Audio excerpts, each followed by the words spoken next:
Recently Elon Musk ইঙ্গিত দিয়েছেন যে যদি ডোনাল্ড ট্রাম্প তার সেই বিখ্যাত বিগ বিউটিফুল বিল পাস করাতে সক্ষম হন, যা খুব সম্ভবত পাস হয়ে যাবে, তাহলে মাস্ক তার এগেইনস্টে একটা নতুন পলিটিক্যাল পার্টি লঞ্চ করবেন, যার নাম হবে দ্য আমেরিকা পার্টি। এটা শুধু কোনো ছোটখাটো রাজনৈতিক মুভ নয়, ইলন মাস্ক তো সরাসরি বলেছেন যে ট্রাম্প এত বেশি খরচ করছেন এতে আমেরিকার ঋণ আরো গভীর হবে। এই কারণে তিনি নিজেই একটি নতুন দল তৈরি করে ট্রাম্পকে থামাতে চান, এবং এই পার্টি তিনি একা নন, সম্ভবত আরও অনেকে এতে যোগ দিতে চলেছেন। এখন এটা শুনে অনেকের মনেই প্রশ্ন আসবে যে ওয়েট, ইউএসএ তো 2 পার্টি সিস্টেম রয়েছে, ডেমোক্র্যাট এবং রিপাবলিকান, এটি তো শুরু থেকেই হয়ে আসছে, তাহলে দ্য আমেরিকা পার্টি কোথা থেকে আসছে? সত্যি কথা বলতে এটা একটা ম্যাসিভ টুইস্ট হতে পারে, কারণ গুজব আছে শুধু এলন মাস্কই নন, বেশ কিছু প্রমিনেন্ট ইউএস সেলিব্রিটিও এই নতুন রাজনৈতিক মুভমেন্টের সঙ্গে যুক্ত হতে পারেন। দেখুন, এটাও সত্যি যে ইউনাইটেড স্টেটসের সংবিধানে কোথাও লেখা নেই যে দেশে কেবলমাত্র 2টি রাজনৈতিক দল থাকবে, বরং ভারত বা অন্য গণতান্ত্রিক দেশের মতো ইউএসএতেও টেকনিক্যালি যত খুশি পার্টি গঠন করা যায়। এমনকি বর্তমানে ইলন মাস্ক যে ভাষায় ট্রাম্পের দলকে আক্রমণ করেছেন, তিনি সরাসরি সেখানে বলেছেন যে Trump's party is nothing but A party of pigs. এরকম স্পষ্ট এবং অ্যাগ্রেসিভ ভাষা প্রমাণ করে দিচ্ছে যে ইলন মাস্ক এবার শুধু বিজনেস নয়, বরং পলিটিক্সও একটি রেভলিউশন আনতে চলেছেন।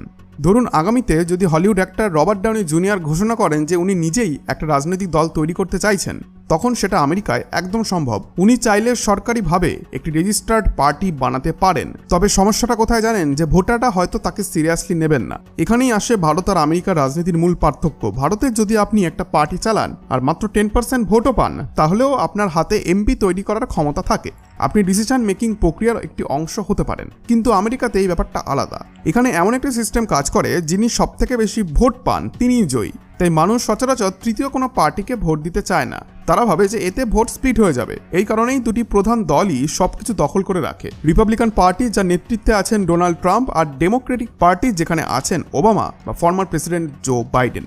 তাহলে প্রশ্নটা এখন আবারও উঠছে যে ইলন মাস্ক কি সত্যিই একটা থার্ড পার্টি তৈরি করতে পারবেন? দেখুন, প্র্যাকটিক্যালি এবং টেকনিক্যালি দুটোই সম্ভব যে হ্যাঁ, তিনি পার্টি তৈরি করতে পারবেন। ইউএসএ এর আগে থেকেই libertarian party, green party, constitution পার্টির মতো বহু দল আছে। তবে তাদেরকে ব্যাক করার মতো ওয়ার্ল্ডের রিচেস্ট ম্যান ছিল না, আর কারোরই ছিল না নিজস্ব সোশ্যাল মিডিয়া প্ল্যাটফর্ম। কিন্তু যখন এলন মাস্ক নিজেই সামনে এসে আমেরিকানদের বলবেন যে তোমাদের সামনে এখন শুধু গাধা বা হাতি নয়, আমি একটা থার্ড অপশন দিচ্ছি, যেখানে পুরো খেলাটা কিন্তু ফ্লিপ হয়ে যেতে পারে। মনে রাখবেন, আজকের আমেরিকান ভোটারদের একটা বড় অংশ ক্লান্ত। তাদের বারবার মনে হয় যে I only get 2 options, either a donkey অর্থাৎ ডেমোক্র্যাটস অর অ্যান এলিফেন্ট অর্থাৎ রিপাবলিকানস। এমন অবস্থায় যদি মাস্ক বলেন যে why not give Tesla A chance for 4 years, তাহলে অনেকেই সেই কথা শুনতে চাইবেন। আর ঠিক এখানেই এলন মাস্ককে দেখা যাবে একজন টেক ভিশনারি থেকে রাজনৈতিক বিপ্লবীর রূপে। তবে একটা ব্যাপার এখানেই পরিষ্কার করতে হবে যে এমনকি যদি এলন মাস্ক তার আমেরিকান পার্টি বানিয়েও ফেলেন, তিনি কিন্তু আমেরিকার প্রেসিডেন্ট হতে পারবেন না। তার জন্ম ইউএসএতে নয়, বরং সাউথ আফ্রিকাতে। ইউএস কনস্টিটিউশনের নিয়ম অনুযায়ী প্রেসিডেন্ট হতে গেলে আপনাকে জন্মসূত্রে আমেরিকান হতে হবে, এবং ঠিক এই নিয়মই ট্রাম্প ব্যবহার করছেন মাস্ককে খোঁচা দিতে। যখন মাস্ক তার দলকে পিক পার্টি বলে কটাক্ষ করেন, তখন ট্রাম্প শটান জবাব দেন যে আমি তোমাকে সেখানেই পাঠিয়ে দেবো যেখান থেকে তুমি এসেছিলে, ব্যাক টু সাউথ আফ্রিকা। এখন আপনি স্ক্রিনে যা দেখছেন সেটা ডোনাল্ড ট্রাম্পের নিজস্ব সোশ্যাল মিডিয়া প্ল্যাটফর্ম ট্রুথ সোশ্যালে করা একটি পোস্ট। হ্যাঁ, আপনি ঠিকই শুনেছেন, ডোনাল্ড ট্রাম্পেরও একটি নিজস্ব সোশ্যাল মিডিয়া প্ল্যাটফর্ম রয়েছে, যেটাকে তিনি ওন করেন। আর সবথেকে মজার বিষয় হলো যে ট্রাম্পের এই অ্যাপ একদম প্রপারলি কাজ করে। এখানে না কোনো বড় বাগ রয়েছে, না কোনো সমস্যা রয়েছে, এবং এঙ্গেজমেন্টও খুব ভালো রয়েছে। এমনকি একসময় নরেন্দ্র মোদী তো এটাতে গুডউইল জেস্টারের অংশ হিসেবে অ্যাকাউন্টও খুলেছিলেন। আর শুধু ট্রাম্পই নয়, আমেরিকায় যারা ডেমোক্র্যাট সমর্থক রয়েছেন সেই সব মানুষদের জন্য আলাদা করে বানিয়ে ফেলা হয়েছে ব্লু স্কাই। আর এইভাবেই আমেরিকায় একটার পর একটা সোশ্যাল মিডিয়া প্ল্যাটফর্ম গড়ে উঠছে। আর আমরা বসে ভাবছি যে এটা আমরা ইন্ডিয়াতেই কেন করতে পারছি না। এবার আসল কথায় আসা যাক। ট্রাম্প ইলন মাস্কের ঘোষণার পরে যা বললেন সেটা সরাসরি ব্যক্তিগত আক্রমণ।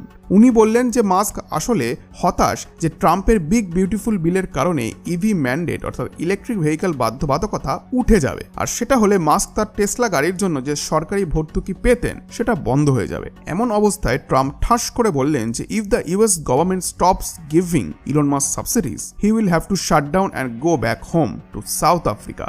উনি মাস্ককে স্পষ্টভাবে মনে করিয়ে দিলেন যে এই দেশ তোমার নিজের না, তোমার বাড়ি আফ্রিকায়। যদি মার্কিন সরকার মাস্কের কোম্পানিগুলিকে সাপোর্ট না করে, তাহলে কোথায় রকেট লঞ্চার, কোথায় হবে ইন্টারনেট বা কোথায় ইলেকট্রিক গাড়ি, সবকিছু ভেস্তে যাবে। সো এটা থেকে বোঝা যাচ্ছে যে যতবার মাস্ক তার পার্টির ঘোষণা সামনে আনবেন, ততবারই ট্রাম্প তার জন্মস্থান সাউথ আফ্রিকা নিয়ে কটাক্ষ করবেন।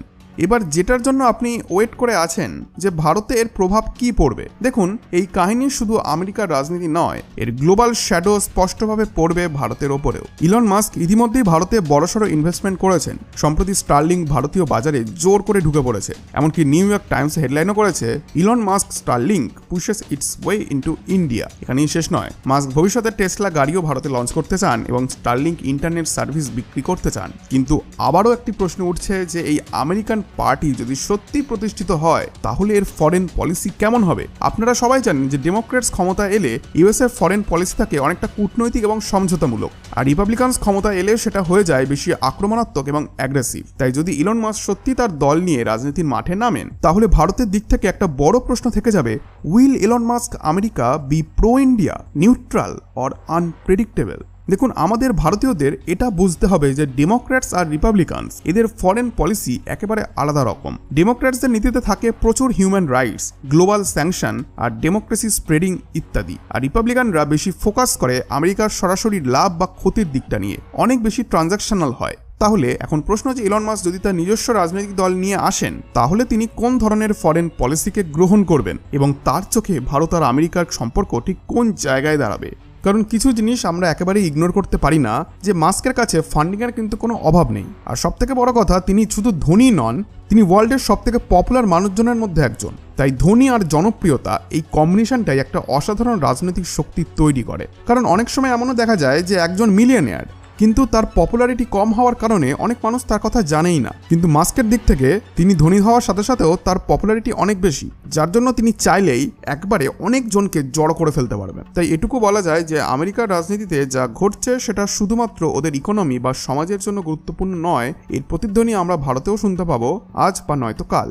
ইলন মাস্কের নেতৃত্বে যদি নতুন পলিটিক্যাল পার্টি তৈরি হয় তাহলে সেটা টেকনোলজি ড্রিভেন, আবার অন্যদিকে আন্তর্জাতিক নীতিতে অ্যাগ্রেসিভও হতে পারে, আর এখানেই ভারতের মতো ডেভেলপিং কান্ট্রিগুলিতে সেটি একটি বিশাল সুযোগ এনে দিতে পারে, আবার এক বড় চ্যালেঞ্জও তৈরি করতে পারে। বন্ধুরা, ফার্দার অনেক ডেভেলপমেন্ট আসতে চলেছে, তাই ছোট্ট একটি অনুরোধ করব, ভিডিওটিকে একটি লাইক করে চ্যানেলটিকে সাবস্ক্রাইব করে পাশের বেল আইকনটিকে অল করে রাখুন, যাতে নতুন কিছু ডেভেলপমেন্ট এলেই আপনি সবার প্রথমে তা জানতে পারেন। সো আজকের মতো এটুকুই, দেখা হচ্ছে নেক্সট ভিডিওতে। ধন্যবাদ।